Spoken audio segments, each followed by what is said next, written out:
Baik, Salam. Shalom. Selamat malam kepada semua rekan-rekan lain. Terima kasih atas kebersamaan kita meluangkan waktu dari rumah tangga kita masing-masing untuk bersedia di rumah tangga di sini. Dan terima kasih kepada Diaken Hana sudah menerima kita dalam majelis pada malam hari ini.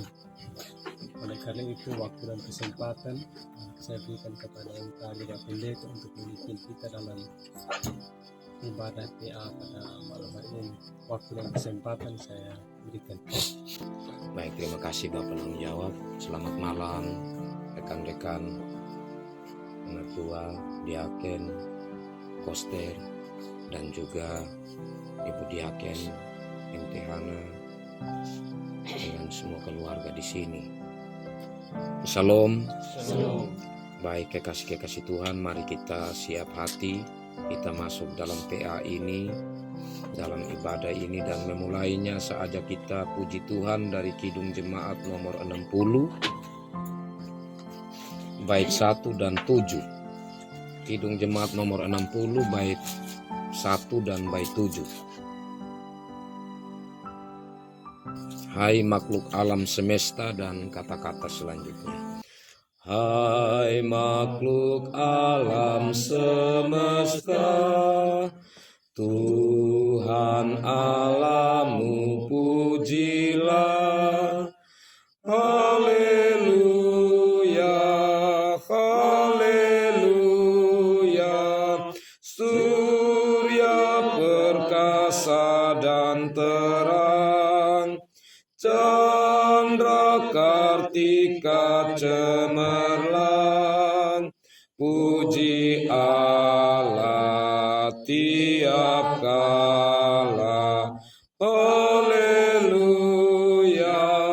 haleluya, haleluya. Hai segenap saudaraku, pujilah Tuhan Allahmu. Haleluya, haleluya. Abdi berarti mulia, ucapkan syukur padanya. Puji Allah tiap kala. Haleluya, haleluya, haleluya. Kita akan masuk di dalam doa untuk pemberitaan sabda Tuhan, dan saya mohon kesediaan Ibu Diaken Deborah Okadi untuk membawa kita di dalam doa. Nadah kata ibadah.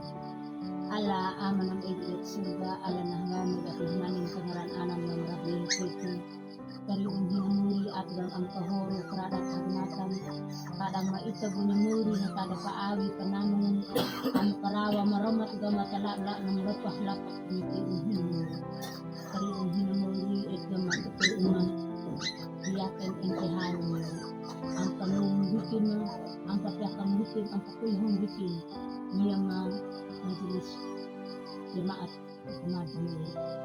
muri kaya nuhuhun anang ng bahago ng linim pangkual ka na taat kaya kawihi ko rin at kung agana na pakulurun kakutin muri dedin hukum kajatan muri kajalkin unang kahira na pangkual ka na taat lihi limat kaya at agana na tamang ka muri dedin hukum kajatan muri kawin kay may kriuhin matro dilukuin.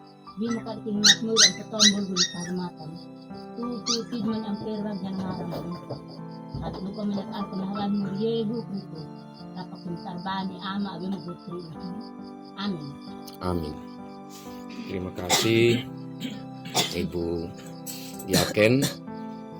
Ya, kita masuk di kitab Kejadian pasal 11 bagian akhir sampai pasal 25 khusus di Abraham, tapi saya pilih bagian bacaan di Kejadian pasal 22. Kejadian pasal 22 ayat 1 sampai dengan ayatnya yang ke-19. Kejadian pasal 22 ayat 1 sampai ayat 19. Saya bacakan bagi kita, Bapak Mama, saudara-saudari kekasih Tuhan. Judul perikop, kepercayaan Abraham diuji. Setelah semuanya itu Allah mencoba Abraham, ia berfirman kepadanya, Abraham, lalu sahutnya, ya Tuhan, firman-Nya, ambillah anakmu yang tunggal itu yang engkau kasihi, yakni Ishak. Pergilah ke tanah Moria dan persembahkanlah dia di sana sebagai korban bakaran pada salah satu gunung yang akan kukatakan kepadamu. Keesokan harinya pagi-pagi, bangunlah Abraham. Ia memasang pelana keledainya dan memanggil 2 orang bujangnya beserta Ishak anaknya. Ia membelah kayu untuk korban bakaran itu. Lalu berangkatlah ia dan pergi ke tempat yang dikatakan Allah kepadanya. Ketika pada hari ketiga Abraham melayangkan pandangnya, kelihatanlah kepadanya tempat itu dari jauh. Kata Abraham kepada kedua bujangnya itu, tinggallah kamu di sini dengan keledai ini. Aku beserta anak ini akan pergi ke sana. Kami akan sembahyang. Sesudah itu kami kembali kepadamu. Lalu Abraham mengambil kayu untuk korban bakaran itu dan memikulkannya ke atas bahu Ishak anaknya. Sedang di tangannya dibawanya api dan pisau. Demikianlah keduanya berjalan bersama-sama. Lalu berkatalah Ishak kepada Abraham, ayahnya, Bapa, sahut Abraham, ya anakku, bertanyalah ia, di sini sudah ada api dan kayu, tetapi di manakah anak domba untuk korban bakaran itu? Sahut Abraham, Allah yang akan menyediakan anak domba untuk korban bakaran baginya anakku. Demikianlah keduanya berjalan bersama-sama. Sampailah mereka ke tempat yang dikatakan Allah kepadanya, lalu Abraham mendirikan mezbah di situ, disusunnyalah kayu, diikatnya Ishak anaknya itu dan diletakkannya di mezbah itu, di atas kayu api. Sesudah itu Abraham mengulurkan tangannya, lalu mengambil pisau untuk menyembelih anaknya. Tetapi berserulah malaikat Tuhan dari langit kepadanya, Abraham, Abraham. Sahutnya, ya Tuhan. Lalu ia berfirman, jangan bunuh anak itu dan jangan kau apa-apakan dia. Sebab telah kuketahui sekarang bahwa engkau takut akan Allah, dan engkau tidak segan-segan untuk menyerahkan anakmu yang tunggal kepadaku. Lalu Abraham menoleh dan melihat seekor domba jantan di belakangnya, yang tanduknya tersangkut dalam belukar. Abraham mengambil domba itu, lalu mengorbankannya sebagai korban bakaran pengganti anaknya.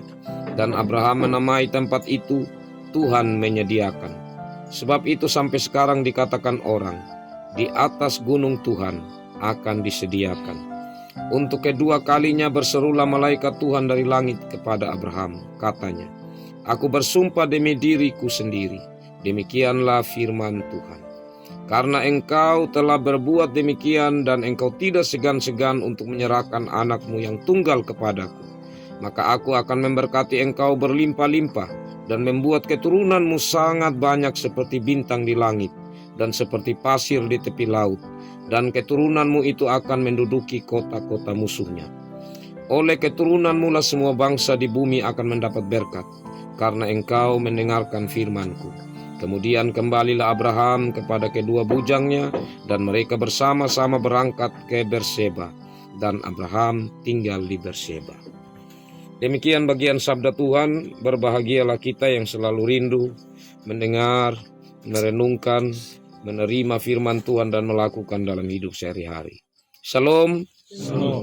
Kekasih-kekasih Tuhan, kalau kita ingat yang lalu, tema secara umum yang diangkat adalah tentang ibadah yang sejati, berlawanan dengan ibadah yang palsu. Sejak Adam dan Hawa ditempatkan di Taman Eden, di situ Allah ingin supaya Adam dan Hawa ini hidup di dalam suasana beribadah, di mana setelah 6 hari penciptaan, hari yang ke-7 Tuhan memberkati hari itu menjadi hari ibadah bagi ciptaannya, terutama manusia dengan Tuhan sebagai pencipta. Tetapi karena ketidaktaatan dari Adam dan Hawa, sehingga ibadah persekutuan yang tadi begitu murni, begitu sangat intim, ya, menjadi ternoda. Di mana karena dosa, akhirnya Adam dan Hawa dihalau dari Taman Eden ke arah timur. Dan kekasih-kekasih Tuhan, karena dosa itu melahirkan berbagai macam bentuk dosa. Sejak mulai Kain dan Habel terjadi pembunuhan, Kain kepada adiknya. Ya, kemudian ya, kita juga mengikuti ya bagaimana peristiwa tentang air bah, di mana setelah peristiwa air bah itu ya, maka kita ingat Sem ya, yang kemudian diberkati karena Ham dia olok ayahnya saat Nuh itu kan telanjang tuh. Jadi Sem diberkati. Ya, dan sekali lagi puncaknya di Kejadian pasal 11 itu Menara Babel, dan di Kejadian pasal 11 ayat 10 sampai 26 itu keturunan Sem yang sampai terhubung kepada Abraham ya. Nah, kita masuk di Kejadian pasal 11. Coba kita buka Alkitab. Pasal 11 ayat 27. Nah, maka di sana kita temukan mulai tentang Abraham. Semakin jelas, dan mulai di pasal 12 itu mulai tentang panggilan Abraham. Nah, waktu itu masih bernama Abram ya. Panggilan Abram. Nah, tentu banyak hal yang kalau kita pelajari ya, dari mulai pemanggilan Abram itu, di mana dia diminta untuk keluar dari negerinya menuju ke negeri yang akan kutunjukkan, kata Tuhan ya. Jadi negeri yang akan dituju belum tahu di mana. Tapi keluar dulu dari negerimu dan pergi ke negeri yang akan kutunjukkan kepadamu. Ya, mungkin saya informasikan sedikit. Ur Kasdim, tempat tinggal dari Abram ini, ternyata waktu diadakan penggalian ya, jadi macam digali satu tempat yang diduga ini Ur Kasdim ya, karena itu tidak ada lagi sekarang, tapi pernah digali, dan ternyata dia itu sudah rumah-rumah bagus begitu. Jadi sisa-sisanya masih ada. Nah, menunjukkan bahwa Ur Kasdim itu tempat tinggal orang-orang kaya begitu. Dan pernah ditemukan juga macam seperti alat musik seperti kecapi. Tapi itu waktu dikumpulkan untuk disatukan, wah, dia itu sudah dibuat dari bahan emas dan diukir. Jadi peradaban atau kebudayaan ya, teknologi orang dulu zaman Abram tinggal di Ur Kasdim itu sudah luar biasa. Jadi orang sudah tinggal menetap karena ada rumah-rumah seperti tembok begitu, dan juga dengan kebudayaan yang bagus di situ. Nah, dan sangat diyakini bahwa Terah, ayah dari Abram ini, adalah orang yang kaya. Itu dilihat juga kalau dalam Alkitab itu, bahwa mereka waktu Abraham keluar, itu dia bawa juga banyak hewan, ternak, dengan orang-orang yang mengikuti dia. Jadi dia orang yang memang sudah kaya. Ya, tetapi yang menariknya, kalau orang sudah kaya, sudah mapan, baru dipanggil Tuhan keluar dari situasinya sudah nyaman, itu sulit. Sulit Bapak Mama. Ya, itu pelayan bisa saja juga berpikir begitu. Apalagi kalau ini orang yang Abraham ini dipanggil bukan dari tempat yang percaya Tuhan Bapak Mama. Ya, jadi ayahnya, dia dan semua saudara-saudaranya, mereka ini menyembah Allah lain, bukan menyembah Tuhan Allah yang Esa. Dan saat Tuhan Allah yang Esa ini memanggil dia keluar, itu pasti Roh Kudus yang menggerakkan dirinya, sehingga dia berani ya, untuk keluar dari rasa nyamannya, dengan ketulusan hati dia ikut apa yang menjadi perintah Tuhan. Nah, ini yang luar biasa yang dilakukan oleh Abraham ini dalam panggilan. Nah, selanjutnya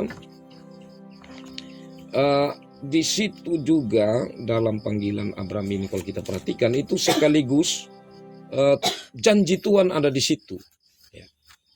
Karena meskipun belum terlalu nampak ya, tentang tanah, tetapi kata akan ke negeri yang akan kutunjukkan kepadamu itu sudah mengarah kepada satu tempat yang akan menjadi milik dari Abraham dan keturunannya.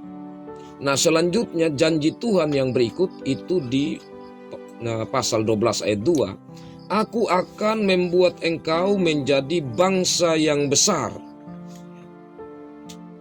dan memberkati engkau serta membuat namamu masyhur dan engkau menjadi berkat. Menjadi berkat yang bagaimana? Ayat 3, aku akan memberkati orang-orang yang memberkati engkau. Jadi orang-orang yang memberkati. Di ayat yang terakhir ayat 3, dan olehmu semua kaum di muka bumi akan mendapat berkat. Nah, tapi di sisi yang lain juga dari ayat 3 tadi, dan mengutuk orang-orang yang mengutuk engkau. Itu janji Tuhan. Jadi janji Tuhan untuk menjadi berkat. Dan nanti kita akan lihat selanjutnya tentang janji-janji yang Tuhan berikan kepada Abraham semakin jelas ya, semakin jelas dalam bagian-bagian berikut. Nah, coba kita lihat di ayat 7 dari pasal 12 tadi ya. Ketika itu Tuhan menampakkan diri kepada Abraham dan berfirman, aku akan memberikan negeri ini. Nah, ini Abraham sudah sampai di Kanaan. Jadi ini cerita yang dipersingkat gitu. Dalam perjalanan ya, kemudian nanti Abraham di ayat 7 ya, atau dari ayat 6, Abraham berjalan melalui negeri itu sampai ke suatu tempat dekat Sikem, yaitu pohon terbantin di More. Ya, waktu itu orang Kanaan diam di negeri itu. Ketika itu Tuhan menampakkan diri kepada Abraham dan berfirman, aku akan memberikan negeri ini kepada keturunanmu. Ya, jadi di situ Abraham diberi janji oleh Tuhan tentang tanah yang jelas bahwa Kanaan. Nah, kita lihat di lebih meningkat lagi di Kejadian pasal 13 ayat 14 sampai 17. Kejadian 13 ayat 14 sampai ayat yang ke-17. Ya, katakan begini, setelah Lot berpisah daripada Abram, berfirmanlah Tuhan kepada Abram, pandanglah sekelilingmu dan lihatlah dari tempat engkau berdiri itu, ke timur dan ke barat, utara dan selatan. Sebab seluruh negeri yang kau lihat itu akan kuberikan kepadamu dan kepada keturunanmu untuk selama-lamanya. Semakin jelas tentang tanah itu ya. Nah, selanjutnya kita juga akan melihat tentang janji itu berhubungan dengan letak tanah pasal 15 ayat 18 sampai 21. Pasal 15 kita mulai ayat 18. Nah, ini dia lebih jelas lagi, Pak. Jadi kita lihat dia semakin mengarah. Jadi saya bilang yang lalu kalau kita baca Alkitab itu dari yang mulai samar-samar terus dia akan ke depan akan semakin lebih jelas. Ya, jadi pasal 15 ayat 18, pada hari itulah Tuhan mengadakan perjanjian kepada Abram serta berfirman, kepada keturunanmu laku berikan negeri ini mulai dari sungai Mesir sampai ke sungai yang besar itu, sungai Efrat, yakni tanah orang Keni, orang Kenas, orang Katmon, orang Het, orang Feris, orang Refaim, orang Amori, orang Kanaan, orang Girgasi, dan orang Yebus itu. Semakin jelas dia punya batas-batas. Nah, ini yang nanti kalau kita sampai kepada pembagian tanah ke depan, 12 suku bangsa Israel itu dibagikan tanah. Nah, itu dia akan semakin lebih jelas lagi. Dia punya tempat yang mereka dapatkan saat dibagi itu. Nah, kemudian kita juga dapat melihat tentang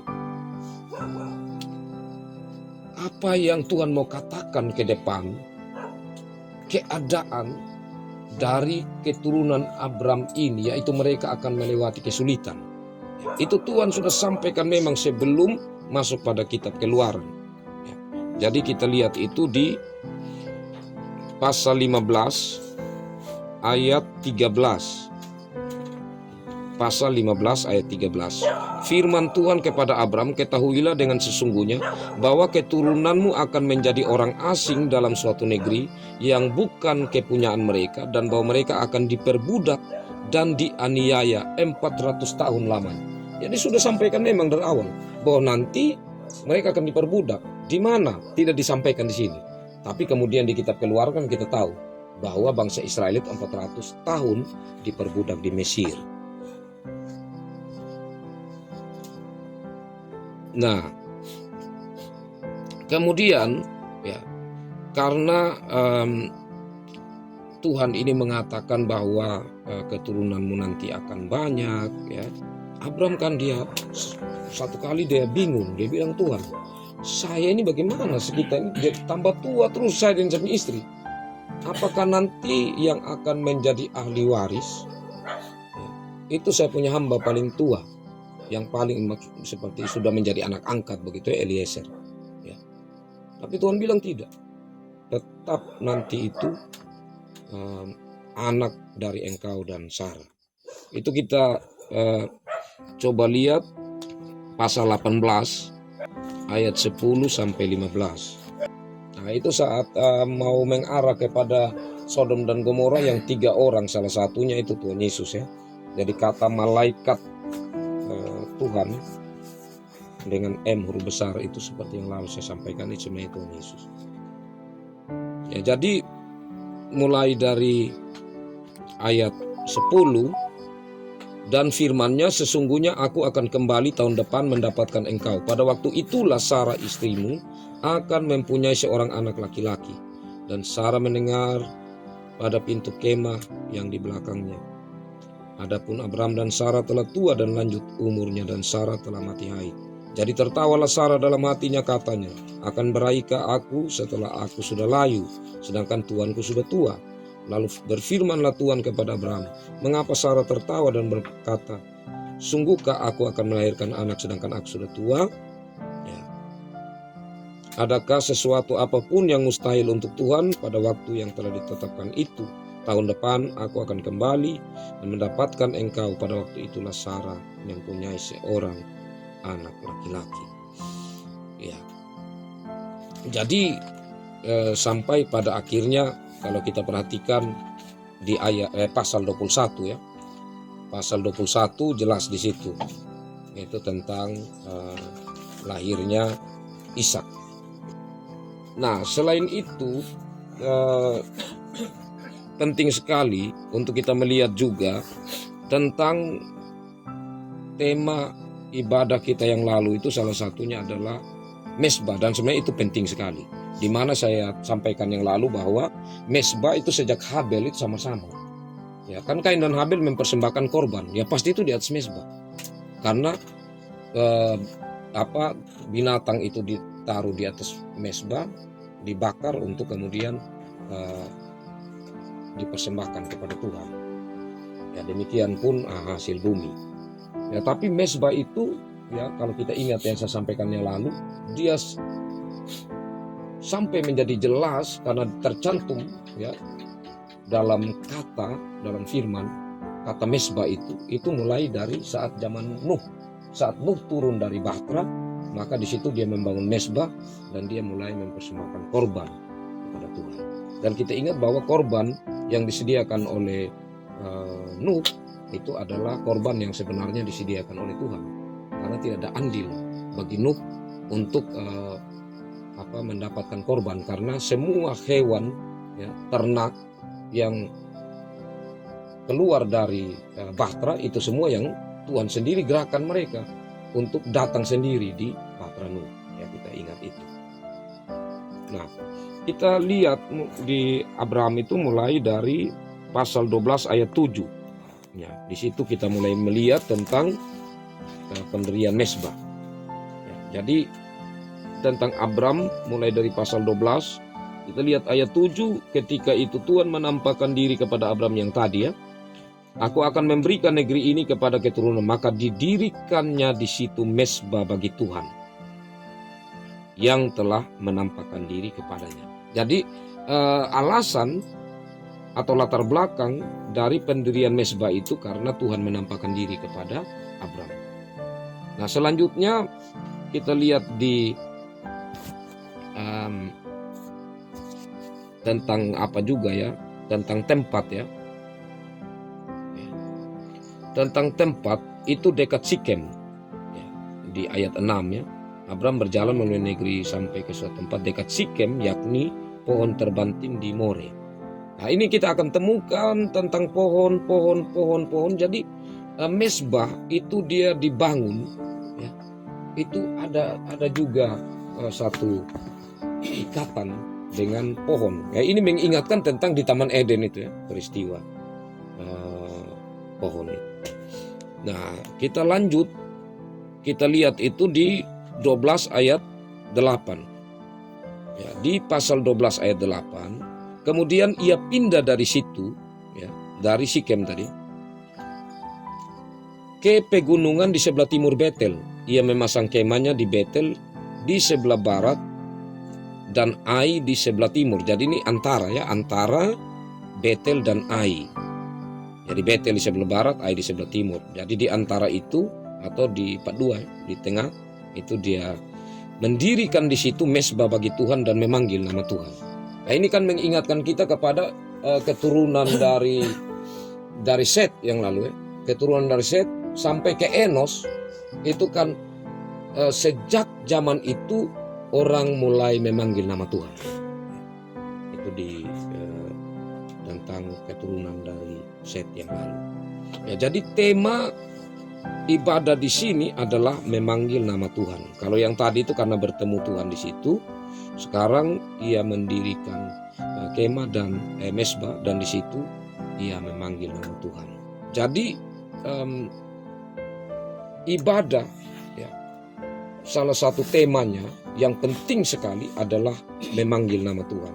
Ya, tidak bisa ibadah terjadi kalau di situ tidak dipanggil nama Tuhan. Nah, selanjutnya kita melihat lagi ya, tadi pasal 12 ya, 13 ayat 18. 13 ayat 18. Sesudah itu Abram memindahkan kemahnya dan menetap di dekat pohon-pohon terbanting di Mamre, dekat Hebron, lalu didirikannya lah mesbah di situ bagi Tuhan. Jadi ini peristiwa setelah Tuhan menampakkan diri.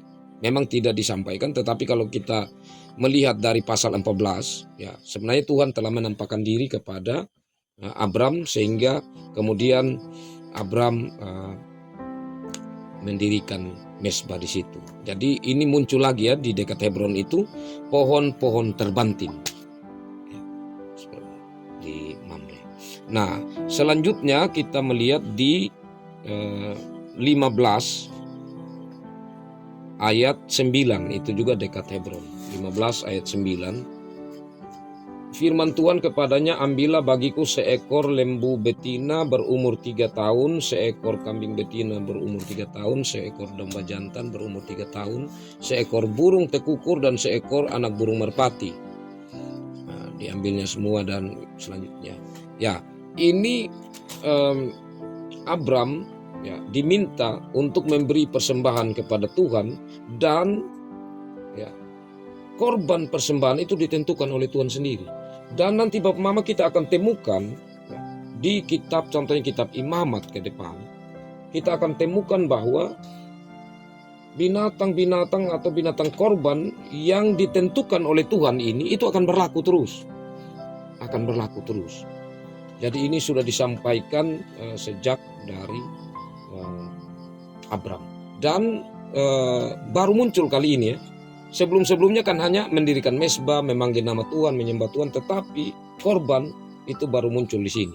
Jadi bangun mesbah tidak saja untuk berseru kepada Tuhan, bersyukur kepada Tuhan, tetapi juga ada korban persembahan yang ditentukan oleh Tuhan sendiri. Nah, selanjutnya kita melihat di pasal 21 ayat 33. Pasal 21 ayat 33. Lalu Abram menanam sebatang pohon tamariska di Berseba dan memanggil di sana nama Tuhan Allah yang kekal. Ya, jadi di sini ibadah memanggil nama Tuhan, dan ditambahkan lagi di sana memanggil di sana nama Tuhan Allah yang kekal. Ya, jadi semakin memperjelas tentang siapa Allah itu. Nah, ini kita lihat ya juga tentang pohon ada di situ ya, ditanam ya oleh Abram. Itu nanti kita akan temukan menariknya dalam PA selanjutnya nanti, karena ini masih Abram. Oke, kita masuk sekarang yang berikutnya tentang kelemahan dari Abram. Nah, kelemahan dari Abram ini kita tahu bersama, saya pernah khotbah yang lalu tentang kitab Kejadian. Kalau Bapak Mama masih ingat, mulai dari Abram, bagaimana dia kelemahannya menipu, meningkat kepada Ishak, dan puncaknya itu kepada Yakub. Ya, tapi sekarang saya penyegaran kembali saja tentang Abram yang tentu kita ingat persis ya, hanya untuk penyegaran kembali saja. Ya, kita ingat bahwa pada pasal 12 ayat 10, di pasal 12 ayat 10, di sana ketika kelaparan timbul di negeri itu, pergilah Abram ke Mesir untuk tinggal di situ sebagai orang asing, sebab hebat kelaparan di negeri itu. Pada waktu itu ia masuk ke Mesir, berkatalah ia kepada Sarai istrinya, memang aku tahu bahwa engkau adalah seorang perempuan yang cantik parasnya. Apabila orang Mesir melihat engkau, maka akan berkata, itu istrinya. Jadi mereka akan membunuh aku dan membiarkan engkau hidup, dan seterusnya. Jadi memang Abram dan Sarai ini bersaudara, tetapi kan sekarang sudah jadi suami istri. Kalau dia bilang nanti kau sampaikan kepada orang lain bahwa kita yang bersaudara, maka ada kan peluang untuk orang lain ini kan ambil Sarah menjadi istri. Nah, ini tindakan sebenarnya membahayakan, karena Tuhan sudah bilang saya akan memberkati keturunanmu ya, dan keturunanmu nanti akan menduduki negeri ya. Jadi ini tindakan berbahaya kalau dia lepas Sarah kan, seperti dia mau melawan akan janji Allah, atau dia seperti merasa anggap enteng tentang ikatan janji Allah itu dengan dirinya. Nah, ini salah satu kelemahan dari Abram, yang tentu kalau di situ dikatakan alasannya ya, sampai dia harus pergi ke Mesir dan juga bertindak seperti itu ada dua. Pertama karena kelaparan, ya. Daripada mati harus cari siasat seperti ini. Kedua karena takut mati, ya, karena kalau di sana orang melihat dan dia tanya siapa ini, dia bilang istrinya, orang bisa bunuh dia supaya bisa dapat Sarai. Jadi ini alasan yang disampaikan Abram yang tentunya kalau benar-benar bergantung kepada Tuhan, ya, pastikan seseorang seperti Abram ini, ya dia percaya apapun yang terjadi pasti Tuhan akan melindungi dia. Meskipun dia katakan bahwa ini istriku, ya orang tidak mungkin akan bunuh karena memang sudah ada janji tentang keturunan lewat dia dan Sarah. Nah, kelemahan ini kekasih-kekasih Tuhan bukan satu kali, tapi dua kali. Coba kita lihat lagi, itu di pasal 20. Pasal 20, mulai dari ayat 1. Nah ini di Gerar. Lalu Abram berangkat dari situ ke tanah Negeb dan ia menetap antara Kades dan Syur. Ia tinggal di Gerar sebagai orang asing. Oleh karena Abraham telah mengatakan tentang Sarah istrinya, dia saudaraku, maka Abimelek raja Gerar menyuruh mengambil Sarah. Nah, ini kita lihat kalau tadi itu di pasal 12 itu kan dia masih bernama Abram. Tapi sekarang yang dia sudah bernama Abraham, artinya identitasnya itu sudah dirubah oleh Tuhan supaya dia semakin menyadari tentang bagaimana hidupnya dan keturunannya di hadapan hadirat Tuhan berhubungan dengan janji yang Tuhan berikan. Ya, tapi inilah kemanusiaan dan Alkitab secara jujur menyatakan itu tentang Abram bagaimanapun juga, atau Abraham, dia adalah manusia biasa. Ya, jadi ini tindakan membahayakan juga yang dilakukan oleh Abraham. Ya, tapi kekasih-kekasih Tuhan, kalau kita melihat baik di pasal 12 tadi maupun di pasal 20 ini, ya justru di pasal 12 tadi itu di Mesir, ya itu Firaun yang pada akhirnya ambil sama Sarai, tetapi dia di istana itu mendapatkan tulah yang hebat, ya. Tulah yang hebat. Nah, kalau di pasal 20 ini itu Abimelek beserta seisi istana juga mendapatkan masalah, hukuman. Jadi kandungan ibu-ibu di istana itu ditutup. Nah, setelah Abraham berdoa di pasal 20 tadi ayat 17. Lalu Abraham berdoa kepada Allah dan Allah menyembuhkan Abimelek dan istrinya dan budak-budaknya perempuan sehingga mereka melahirkan anak. Jadi kandungan ditutup. Ya. Tapi kalau dikatakan juga Abimelek dan istrinya, ya berarti laki-laki juga mandul. Gitu. Nah ini hukuman yang didapatkan itu aneh juga ya kalau kita pikir secara apa kok yang bersalah itu Abram atau Abram, bukan dia yang mendapat hukuman, tetapi mereka yang mengambil Sarai ini yang tidak tahu menahu karena memang dibilang saudara, itu lagi yang mendapat hukuman. Ya, tetapi itulah cara Allah untuk bagaimana menyatakan tentang kasih Tuhan Allah itu kepada Abraham bahwa Tuhan memelihara dia dan Sarai untuk janjinya. Nah, yang terakhir yang saya mau sampaikan dari kisah Abraham ini di bagian bacaan kita tadi. Nah, bagian bacaan kita tadi ini sangat penting Bapak. Kepercayaan Abraham diuji. Kenapa sangat penting ini? Karena di kitab Ibrani maupun ada beberapa kitab lainnya, mereka memberi sebuah teladan hidup beriman seperti Ibrani pasal 11. Nah, itu tentang iman Abraham salah satu. Ya. Iman Abraham yang bagaimana yang sampai itu harus menjadi teladan bagi orang yang percaya kepada Tuhan, termasuk kita saat ini. Nah, itu berhubungan dengan pasal 22 ini. Karena kalau kita perhatikan, ini kan Ishak anak tunggal. Anak tunggal. Tetapi itu yang diminta lagi untuk Abraham ini persembahkan kepada Tuhan. Nah, ini kan ujian yang tidak gampang.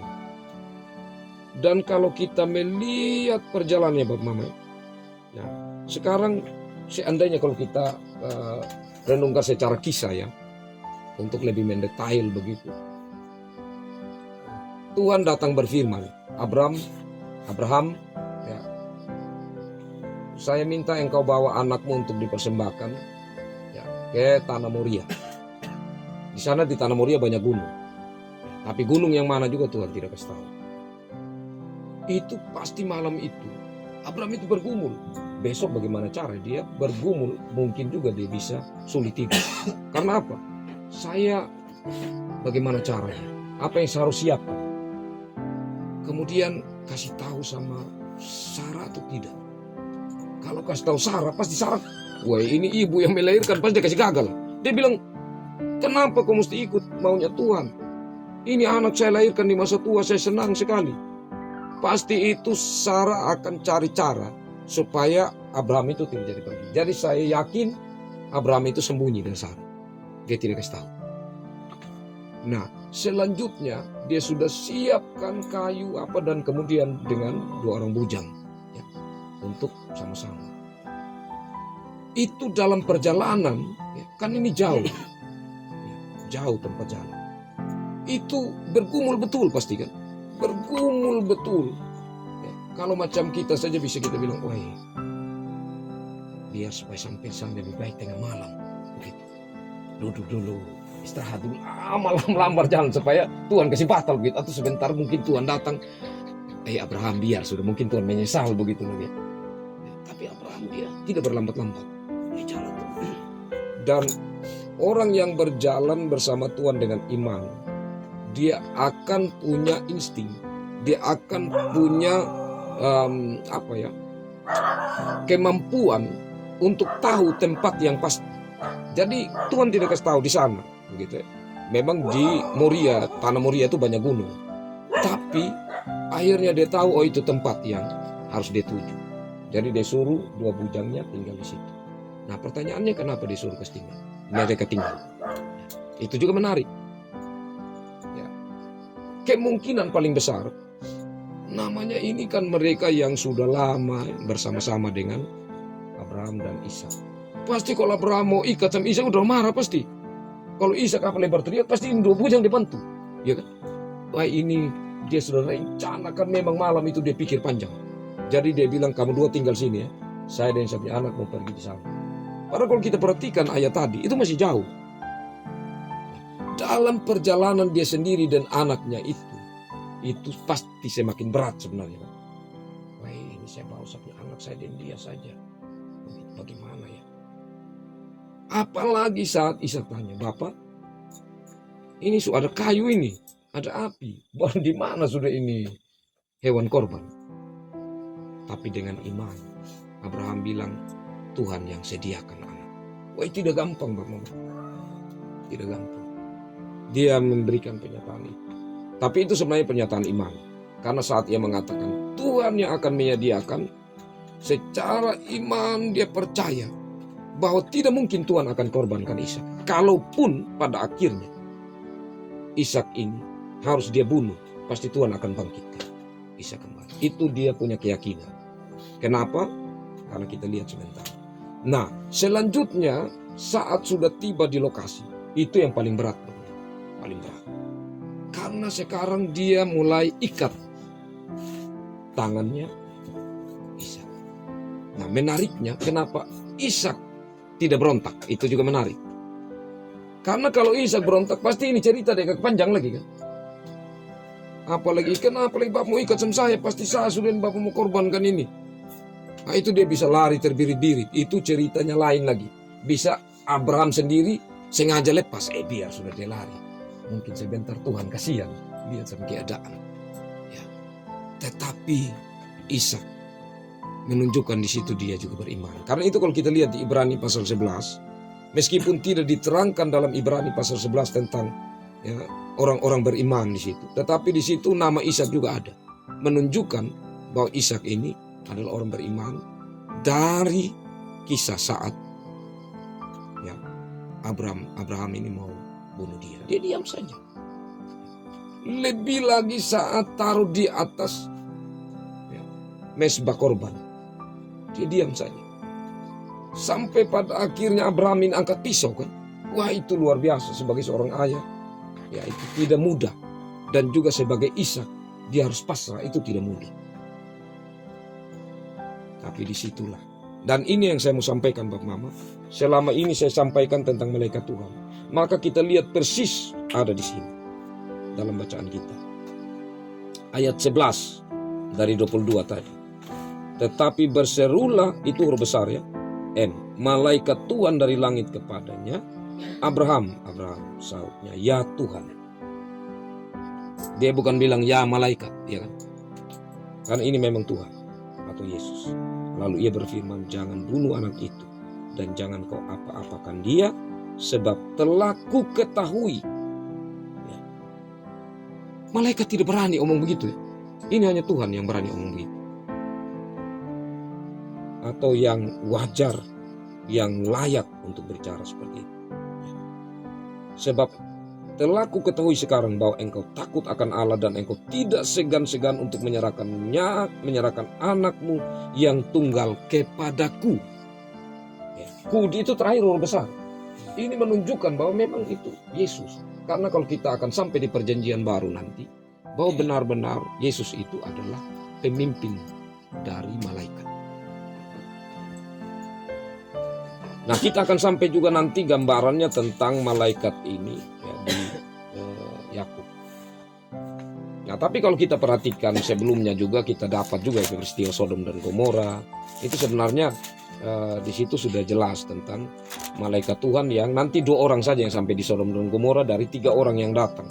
Sedangkan yang satunya itu nanti ada doa dari Abraham atau permintaan supaya jangan sampai Sodom dan Gomora itu dimusnahkan. Nah, dari cerita tentang kepercayaan atau iman dari Abraham ini diuji, Mama kasih Tuhan. Ya, ini memang kalau kita masuk dalam kehidupan kita sekarang, terlalu banyak tantangan yang kita hadapi sebagai majelis jemaat, baik dalam rumah tangga maupun dalam pelayanan. Ya. Kiranya apa yang kita lihat atau kita disegarkan kembali dari cerita yang sudah kita tahu bersama tentang Abraham ini, kembali menyegarkan iman percaya kita untuk kita tetap kuat, tetap kokoh ya, meskipun menghadapi hal-hal yang berat di dalam perjalanan hidup kita. Jadi saya batasi sampai di sini kekasih-kekasih Tuhan, dan saya beri kesempatan kepada kita untuk berbagi berkat bersama, dan juga mungkin ada pertanyaan untuk kita sama-sama diskusikan. Baik, saya mulai dari Bapak Penutup MDR. Terima kasih atas kesempatan yang diberikan kepada saya pada malam hari ini tentang firman pada PA kita pada malam hari ini sangat menarik. Apa yang telah Bapak Pendeta diberikan dan pada sebuah pertanyaan saja. Silakan. Ya. Seperti yang kita ketahui bahwa tanah perjanjian yang Abraham yang telah Tuhan berikan kepada Abraham pada zaman itu adalah Kanaan. Tetapi ketika masuk pada era modern sekarang itu berarti itu berada di Palestina.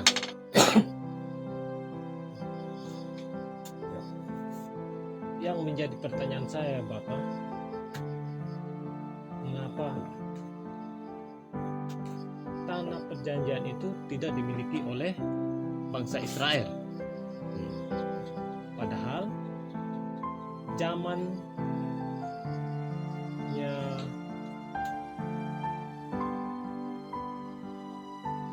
Nabi Yesua pada saat itu bahwa tanah perjanjian itu telah dimiliki oleh Israel, padahal diklaim, sehingga menjadi pertentangan antara Israel dan Palestina. Mungkin itu saja.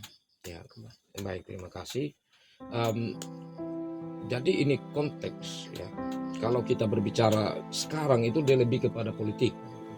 Nah, sedangkan konsep Alkitab tentang tanah Kanaan itu rohani.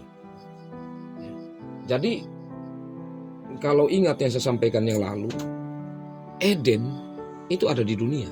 Sampai sekarang itu sungai Tigris dan Efrat itu ada. Hanya Pison dan Gihon itu yang tidak jelas lagi sekarang. Nanti saya akan sampaikan tentang gambaran tentang waktu diusir Adam dan Hawa. Ini kan Tuhan taruh keruk. Jadi ada malaikat yang pedang begini sehingga Adam dan Hawa tidak bisa masuk lagi di situ. Nanti saya akan sampai di situ. Tapi saya gambaran secara umum begini. Nah, Allah membuat Adam dan Hawa ini keluar itu ke arah timur, ke arah timur. Nah, ke arah timur nanti ini Abraham dipanggil dari arah timur. Perlahan-lahan masuk kembali ke barat. Itu Eden, ada di Kanaan. Nah, sebenarnya tujuannya apa? Tujuannya supaya tadi ini Adam dan Hawa yang diusir keluar nanti akan dipanggil kembali dalam lewat keturunannya ya, untuk kembali, yaitu peristiwa saat anak-anak Yakub ini yang ada di Mesir, yang pada akhirnya lewat Musa dipimpin kembali masuk ke sana. Nah, tetapi karena mereka hidup lagi tidak berkenan di hadapan hadirat Tuhan, mereka diusir, ya kan? Ya, dalam artian mereka dibuang di Babel, ya. Mereka dibuang di Persia. Nah, nanti ada lagi mereka kembali. Tetapi kalau kita lihat dalam sejarah perjalanan mulai dari Tawarik, raja-raja dan seterusnya, itu kan bangsa Israel sudah mulai terkocar-kacir sudah. Jadi kerajaan Israel yang awalnya satu terpecah menjadi utara selatan dan kemudian mulai tersebar. Nah, terjadi sampai kepada selesai Alkitab itu ditulis, ya mulai masuk di Perjanjian Baru, itu bangsa Israel sudah terserak di mana-mana sudah. Dan tempat mereka yang pasti sudah diduduki di Perjanjian Baru oleh Romawi, dijajah oleh Romawi. Nah, kita ingat, saya juga lupa-lupa dalam perjalanan sejarah itu kan bangsa Israel sudah diserang oleh Islam, oleh Arab, diserang juga oleh Inggris, dan ada beberapa negara yang akhirnya mereka sendiri tidak punya hak lagi di situ, boleh bilang gitu. Tetapi kita ingat dalam sejarah itu Zionis kan. Nah, jadi gerakan Zionis, gerakan orang-orang Israel yang berpikir kita harus kembali ke Israel, kita harus kembali ke tanah kita. Nah, itu sudah masuk politik sudah. Saya tidak berani untuk lebih jauh di situ karena itu sudah berbicara tentang hal politik yang sekarang. Ya, apakah mereka mendapat kemungkinan untuk terus mempertahankan itu? Tetapi kalau secara rohani, kenapa saya tidak masuk di situ? Karena Tuhan Yesus sudah bilang bahwa bait Allah itu saya. Itu nanti saya akan masuk lebih jauh di situ. Bahwa bukan lagi di Sion, bukan lagi di Gerizim, bukan lagi di Yehuda, bukan lagi di Samaria, tetapi bait Allah itu adalah diri. Itu kata Yesus. Nah, kita akan sampai di sana. Tapi untuk yang Bapak sampaikan tentang masuk ke sini, itu hal politis yang agak rumit untuk kita letakkan secara rohani. Baik, terima kasih Bapak Eka. Atau masih ada tanggapan? Kali Mama Nina, Mam Cesar, Mang Antum,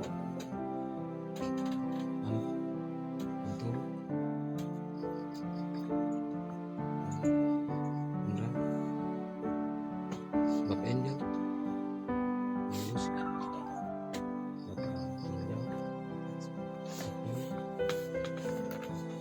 Tinggal, Abraham ini memang dipanggil oleh Tuhan. Terus Tuhan sudah punya janji-janji nanti itu tanah diberikan.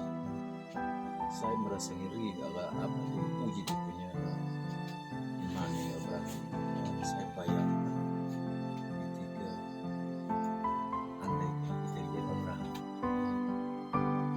diminta seperti itu, Tuhan persembahkan anak itu tega. Ya artinya dari iman Abraham seperti itu.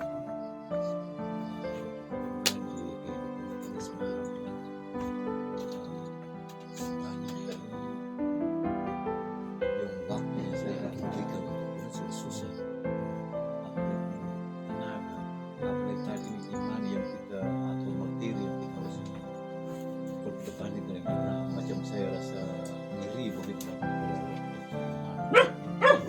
satu-satunya anak harus persembahkan. Supaya kita tidak pernah diminta seperti itu. Anak yang saya bilang itu tadi ya kehidupan sekali. Kalau dia kecil, terlalu diri bersama. Dan kita apalagi di zaman sekarang hidup di dunia ini sudah tidak kenapa susu tablet pun diminta seperti itu. Dia mungkin senang sekali. Baik, terima kasih. Saya tidak ulang lagi. Ya, ada satu hal yang menarik untuk saya tambahkan kepada kita dari bagaimana yang disampaikan oleh Bapak ini. Jadi begini, di Kanaan Bapak, itu hal mempersembahkan anak sulung hal biasa, dan memang bukan hal biasa saja, tetapi itu menjadi satu apa begitu macam kalau kita di sini ritual begitu ya. Nah, jadi mempersembahkan kepada dewa anak sulung itu memang seperti itu. Jadi kalau kita ingat nanti seperti di mana-mana termasuk di Mesir kematian anak sulung ya, karena memang anak sulung dipersembahkan untuk dewa. Begitu. Memang Tuhan nanti ya anak sulung itu dipersembahkan untuk biasanya kalau di sudah zaman imamat gitu ya, itu nanti anak sulung itu di untuk rumah Tuhan begitu. Jadi mereka memberi anak sulung itu untuk ada di rumah Tuhan. Nah, jadi mempersembahkan anak sulung itu hal biasa di Kanaan, tetap kepada dewa. Nah, ini juga mau miris ya, mau membandingkan bahwa Tuhan minta. Abraham ini pasti pikir, ini Tuhan yang mana kok minta? Tapi dia percaya bahwa ini Tuhan Allah yang Esa yang minta dia. Nah, dan dia percaya bahwa Tuhan pasti akan membangkitkan Isa kembali. Meskipun pada akhirnya bukan seperti itu. Yang kedua, menunjukkan yang tadi pertama menunjukkan bahwa Tuhan beda dengan dewa-dewa orang Kanaan. Dia tidak minta anak sulung untuk dipersembahkan, korban dibunuh. Tapi yang kedua, ini yang menarik. Ini sebenarnya gambaran tentang Allah menyediakan, itu dia punya tema kan. Bahwa nanti Allah sediakan Yesus menjadi korban yang sulung. Kata domba di sini yang menjadi persembahan ya. Nah, itu merujuk nanti kepada Yesus. Jadi saya bilang tadi, kalau di Alkitab itu dari awalnya samar, nanti akan semakin jelas, semakin terang apa yang digambarkan dari sini. Ya, terima kasih membuat saya juga teringat dari Bapak Hans, Bapak Ketua, Bapak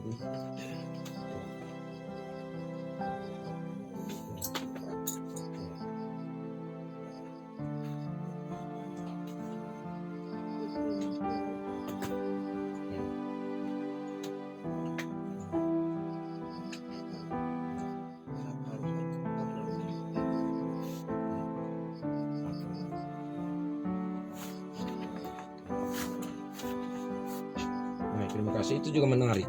Jadi kalau perhatikan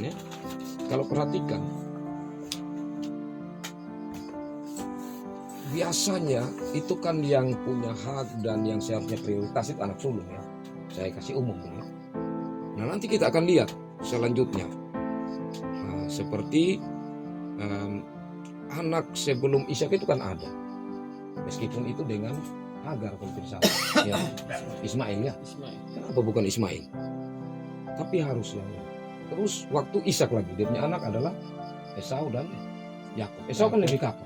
Kenapa bukan Esau? Apalagi kalau kita lihat ini macam Ishak juga itu kan nanti sama dengan nanti kita lihat ke depan, sama dengan bapaknya juga tipu tentang istrinya saudaranya. Nah, tapi ini yang namanya otoritas. Tuhan tidak memilih seseorang berdasarkan statusnya. Dia lebih kakak, dia lebih adik. Yang berikut, Tuhan tidak memilih orang berdasarkan kebaikannya. Atau jangan sampai ini siapa lebih baik begitu ya contohnya. Nah, kenapa pilih sama Abraham? Ya. Tapi itulah otoritas Tuhan. Seperti kalau kita kembalikan kepada diri kita, siapakah saya? Kenapa Tuhan pilih saya? Jadi kita tidak punya kebanggaan untuk mau mengatakan bahwa kita layak di hadapan Tuhan. Tetapi inilah cara Tuhan memilih kita untuk ada di dalam bagian pelayanan. Ya, saya pikir intinya ada di situ. Terima kasih. Ada lagi kita lanjut. Terima kasih.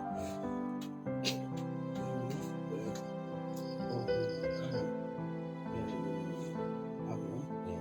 Jadi kejadian tinggal hasil ubah Ya. ambil dengan dikukur dengan lepas. Itu masih memakai.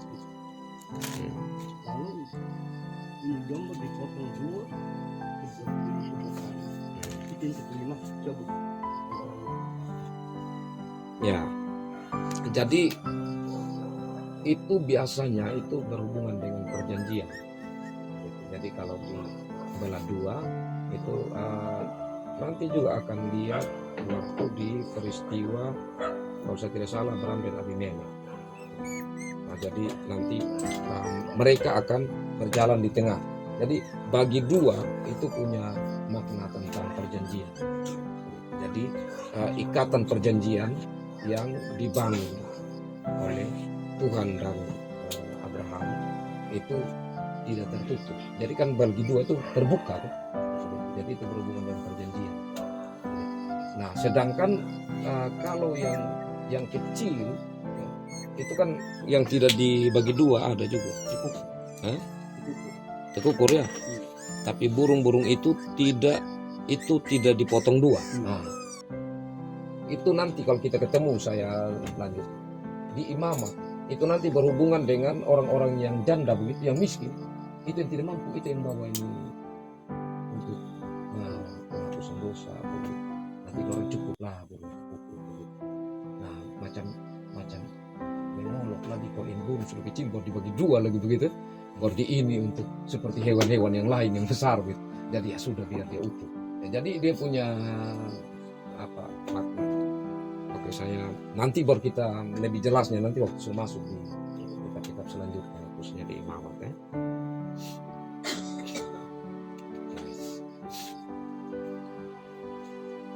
Ada lagi Mama sebelum saya tutup?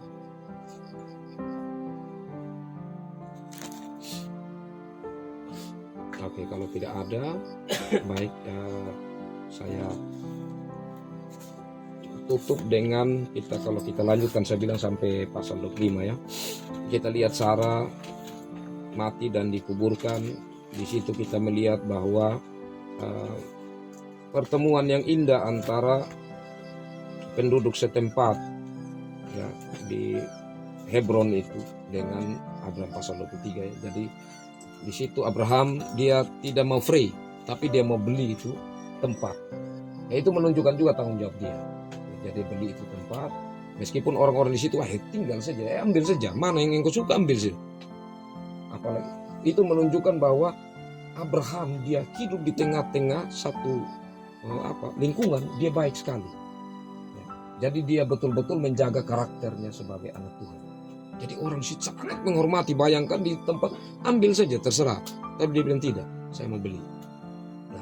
Itu menunjukkan bahwa Abraham ini juga memikirkan hal yang panjang ke depan.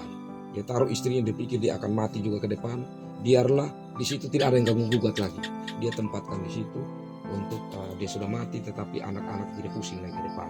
Itu cara berpikir yang luar biasa. Kemudian dia juga sebelum mati itu di ayat pasal 24 itu dia juga sudah berpikir untuk bagaimana tanggung jawabnya sebagai ayah untuk Ishak ini dapat istri. Tapi dia tidak mau untuk ambil dari orang Kanaan, harus kembali kepada keluarganya, anak om begitu ya. Nah, jadi itu tanggung jawab orang tua yang penting sekali. Nah, itu juga kita akan lihat bujang dari Abraham, bagaimana dia punya cara untuk mendapatkan istri bagi Ishak. Dia betul-betul berjalan berpegang pada Tuhan. Dan apa yang disampaikan oleh Abraham, dia tidak kasih kurang, tidak kasih lebih. Itu betul. Itu menunjukkan bahwa orang yang jujur, yang taat, orang yang setia kepada Tuhan ya. Kemudian kita lanjut di pasal 25. Nah, itu sampai di ayat 11 saja kan. Setelah Abraham mati, Allah memberkati Ishak anaknya itu, dan Ishak diam dekat sumur Lahairoi. Sumur Lahairoi ini kita ingat dulu waktu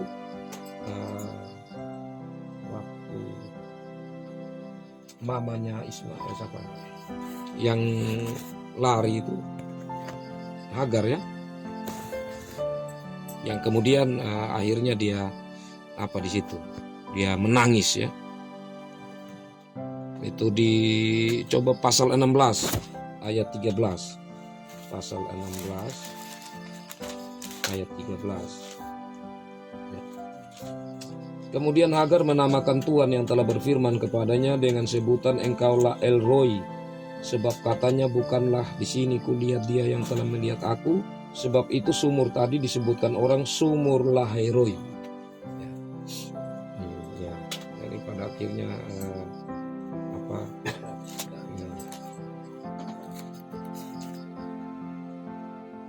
jadi Ishak tinggal di dekat sumur ini.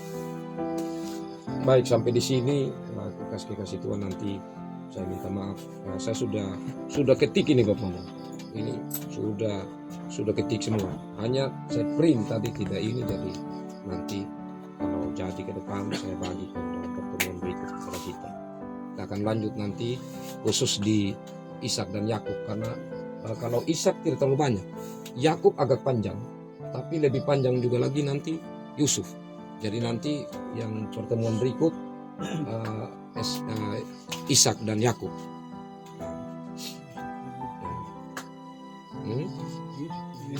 Yusuf ya. Tapi kalau bandingkan dengan karena itu dia berkaitan pindah-pindah cerita tentang ayahnya mengutus saudaranya apa. Tapi kalau khusus yang Abraham ini dia belasan ayat, ke-13 atau pasal, dia agak lebih panjang tentang Abraham. Baik, demikian itu. Terima kasih Bapak Mama. Kiranya ada sedikit dalam campur tangan Roh Kudus Tuhan yang kita boleh tangkap untuk kita jadikan pegangan di dalam hidup beriman kita dan juga di dalam pelayanan yang Tuhan anugerahkan kepada kita. Tuhan memberkati firman-Nya dan memberkati kita semua. Amin. Mari kita menyanyi bersama dari Kidung Jemaat 460 bait 2. Kidung Jemaat 460 bait 2.